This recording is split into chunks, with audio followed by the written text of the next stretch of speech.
உலக மக்கள் எல்லோருக்கும் வணக்கம். சுபிக்ஷா டிவி மூலியமாக நான் உங்கள் ஜி கோபால் பேசுகிறேன். இன்னைக்கு பேசக்கூடிய பலன் என்ன அப்படின்னா, செவ்வாய் பகவானின் பெயர்ச்சி. இந்த செவ்வாய் பகவானின் பெயர்ச்சி ஆகப்பட்டது மிதுன ராசிக்காரங்களாகிய உங்களுக்கு எப்படி இருக்கும் அப்படிங்கிறதா இப்போ இந்த பதிவில் விளக்கமாக சொல்ல போகிறோம். அப்போ அந்த செவ்வாய் பகவான் ஆகப்பட்டது அக்டோபர் 27 துலாமிலிருந்து பயிற்சியாகி விருச்சிகத்துக்கு வர்றாங்க. அந்த விருச்சிகம் என்பது மிதுன ராசிக்கு 6ஆம் இடம். அப்போ அந்த 6ஆம் இடத்துக்கு உங்களுடைய லாபாதிபதி 6 கூடிய கிரகம் அந்த 6லேயே அமைகிறார். அந்த இடத்துல ஆட்சியும் பெறுகிறார்.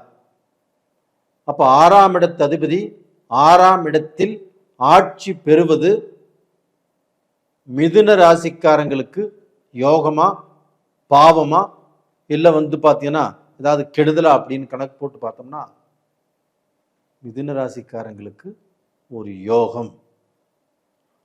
அப்போ அந்த யோகம் எப்படின்னா, 6ஆம் இடத்து அதிபதி 6ஆம் இடத்துல ஆட்சி. அந்த 6ஆம் இடம் என்பது ரணம், சத்ருஸ்தானம், கடன் ஸ்தானம். அப்போ உங்களுக்கு எதிரிகள், நோய், கடன். இப்போ மிதுன ராசிக்காரங்க கடன்ல பாதிக்கப்பட்டு இருக்கிறீங்க. உங்களுக்கு எவ்வளவு சம்பாரிச்சாலும் பத்த மாட்டேங்குது. இன்னைக்கு கஷ்டப்பட்டும் சம்பாரிச்சும் கடனாளியாத்தான் 170% பேர் இருக்கிறீங்க.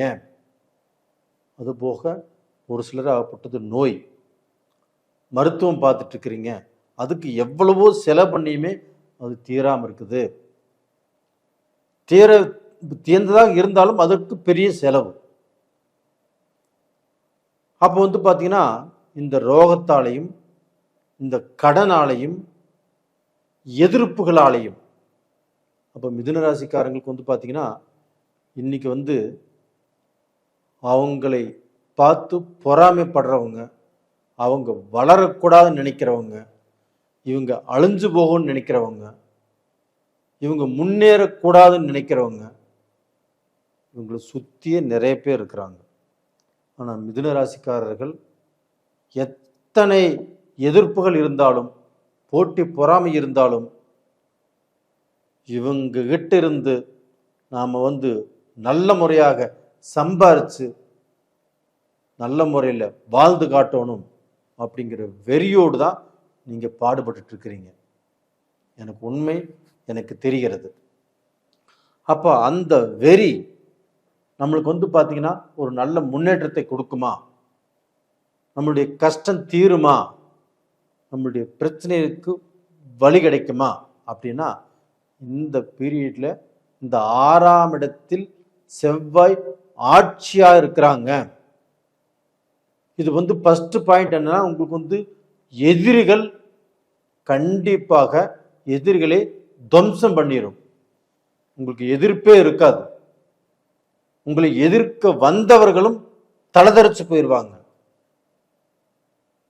அப்போ அந்த எதிரிகள்னால பயம் இல்லாமல், எதிரிகள் வந்தாலும் உங்களை ஒண்ணுமே அசைக்க முடியாது.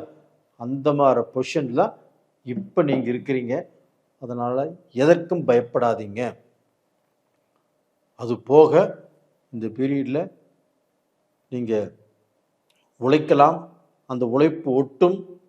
நீங்க தொழில் பண்ணலாம். அந்த தொழில்ல மேன்மை அடைவீங்க. அந்த தொழிலில் பார்த்தீங்கன்னா நீங்கள் எதிர்பார்த்த லாபம் கிடைக்கும். ஒருத்தர் பார்க்கணும், சந்திக்கணும், அவங்கள பேசணும், அந்த கான்ட்ராக்ட் வாங்கணும், அந்த பிஸ்னஸ் நமக்கு ஒர்க் அவுட் ஆகணும் அப்படி நீங்கள் நினைச்சாலும் கண்டிப்பாக உங்களுக்கு ஒர்க் அவுட் ஆகும். அது போக வேலையிலையுமே ஒரு நல்ல பொசிஷனுக்கு வருவீங்க. இதற்கு காரணம் இன்னொரு காரணம் இருக்குதுன்னு நான் சொல்கிறேன். உங்களுடைய இப்போ மிதுன ராசிங்களா, அந்த மிதுன ராசிக்கு பார்த்தீங்கன்னா குரு பகவான் உங்கள் ராசிக்கு 9ஆம் இடத்தை அந்த குரு பகவான் பார்க்குறார். அப்போ அந்த குரு பகவான் வந்து அந்த பாக்கியஸ்தானத்தை குரு பார்க்கறதுனால கண்டிப்பாக உங்களுக்கு வந்து பார்த்தீங்கன்னா நல்லது நடக்கும். அப்போ டோட்டலாக பார்த்தீங்கன்னா அந்த குருவுடைய பார்வை வந்து பார்த்தீங்கன்னா உங்களுக்கு எந்த கஷ்டங்கள் வந்தாலும் எந்த பிரச்சனைகள் வந்தாலும் அந்த பிரச்சனைகளிலிருந்து நீங்கள் வந்து விடுபட போகிறீங்க. அப்போ வந்து நல்ல ஒரு திருப்தி, ஒரு நல்ல சந்தோஷம், நல்ல சாப்பாடு, நல்ல முன்னேற்றம், அடுத்தவங்க உங்களை பார்த்து பொறாமைப்படக்கூடிய அளவுக்கு, பெருமைப்படக்கூடிய அளவுக்கு ஒரு வாழ்க்கை. இது வந்து பார்த்தீங்கன்னா இந்த 1.5 மாத காலங்கள் இந்த செவ்வாய் பகவானுடைய பயிற்சி, அதுபோக அந்த குரு பயிற்சியும் இருக்குது உங்களுக்கு. தயவு செய்து தைரியமாக பாடுபடுங்கள். இந்த பீரியட்ல நீங்க நல்ல பொசிஷனுக்கு வருவீங்க, இது உறுதி. அது போக நிறைய பேர் என்னுடைய வீடியோ பார்க்குறீங்க, லைக் பண்ணுறீங்க, சப்ஸ்கிரைப் பண்ணுறீங்க, உங்களுடைய ஜாதகத்தில் அனுப்பிச்சி வைக்கிறீங்க. உங்களுக்கு என்னுடைய மனமார்ந்த நன்றிகளும் கூட. இது வந்து கோல்சார பலன். உங்கள் ஜாதகத்தில் எப்படி இருக்குது அப்படிங்கிறத நீங்கள் ஒரு முறை பார்த்துக்கிறது நல்லது. உங்களுக்கு தெரிஞ்ச ஜோசி இருந்தால் பாருங்கள், இல்லை உங்கள் குடும்ப ஜோசி இருந்தாலும் பாருங்கள். இல்லை உங்களுக்கு வந்து பார்த்தீங்கன்னா இப்போ நம்ம சொன்னதெல்லாம் பிடிச்சிருக்குது, எங்கிட்ட அனுப்பிச்சி வைக்கணும்னு நினச்சா கண்டிப்பாக கொஞ்சம் டைம் ஆகும், அனுப்பிச்சி வைங்க, நான் பார்த்து சொல்கிறேன். நேயர்களே, உங்களிடமிருந்து விடைபெறுவது உங்களின் ஜி கோபால். நன்றி, வணக்கம்.